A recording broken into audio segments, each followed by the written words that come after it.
আসসালামু আলাইকুম প্রিয় শিক্ষার্থী বন্ধুরা, তোমরা দেখতে পাচ্ছ এখানে আরেকটি সৃজনশীল অঙ্ক আমি লিখেছি। এটা হলো সৃজনশীল ৫।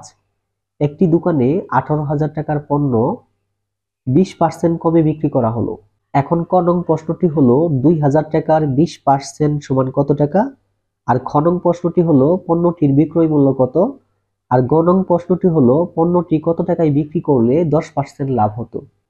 এটার সমাধানটি কিভাবে হবে সেটাও কিন্তু আমি করে দিয়েছি, তোমরা দেখতে পাচ্ছ। কোন অঙ্কটি আমি যেভাবে লিখেছি, ২,০০০ টাকার ২০% সমান ২,০০০ গুণন ১০০/২০। এই ২,০০০কে ১০০ দিয়ে যদি কাটলে কত হয়? যদি আমি এটা ১০০ দিয়ে ২,০০০ কাটি কত হয়? ২০। তাহলে ২০ দিয়ে ২০ এর গুণ করলে কত হয়? ৪০০ টাকা। ওকে, এখন খ নং প্রশ্নটি দেখতে পাচ্ছ, পণ্যটির বিক্রয় মূল্য কত। ওকে, দেখো এই ১৮,০০০ টাকা দিয়ে পণ্য কিনে ২০% কমে কিন্তু বিক্রি করছে। এই জন্য আমি লিখেছি ২০% কমে ক্রয় মূল্য ১০০ টাকা হলে বিক্রয় মূল্য ১০০ - ২০ = ৮০ টাকা। তারপরে লিখেছি পণ্যটির ক্রয় মূল্য ১০০ টাকা হলে বিক্রয় মূল্য কত? ৮০ টাকা। সুতরাং পণ্যটির ক্রয় মূল্য ১ টাকা হলে বিক্রয় মূল্য ৮০/১০০।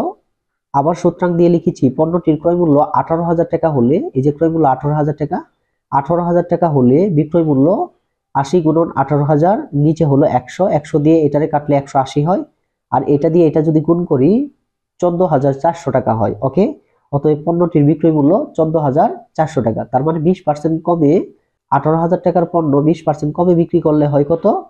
১৪,৪০০ টাকা। ওকে, আর গ নংটি দেখতে পাচ্ছ, পণ্যটি কত টাকায় বিক্রি করলে ১০% লাভ হতো।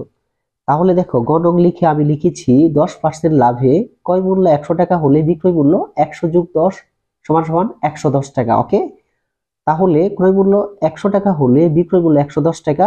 সুতরাং ক্রয় মূল্য ১ টাকা হলে বিক্রয় মূল্য ১১০/১০০। সুতরাং দিয়ে লিখেছি ক্রয় মূল্য কত? ১৮,০০০ টাকা। তাহলে ক্রয় মূল্য ১৮,০০০ টাকা হলে বিক্রয় মূল্য ১১০ গুণন ১৮,০০০/১০০।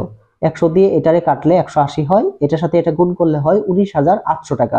অতএব পণ্যটি ১৯,৮০০ টাকায় বিক্রি করলে ১০% লাভ হতো। তো প্রিয় শিক্ষার্থী বন্ধুরা, আশা করি এই সৃজনশীল অঙ্কটিও তোমরা বুঝতে পেরেছ। আমি এইভাবে আরো কিছু সৃজনশীল অঙ্ক তোমাদের মাঝে নিয়ে আসব।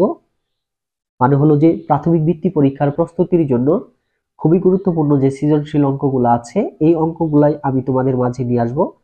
তোমরা অবশ্যই আমার এই চ্যানেলটি সাবস্ক্রাইব করে রাখবে, যেন পরবর্তীতে এই সৃজনশীল অঙ্কগুলো আপলোড করার সাথে সাথেই সবার আগে তোমরা দেখতে পারো।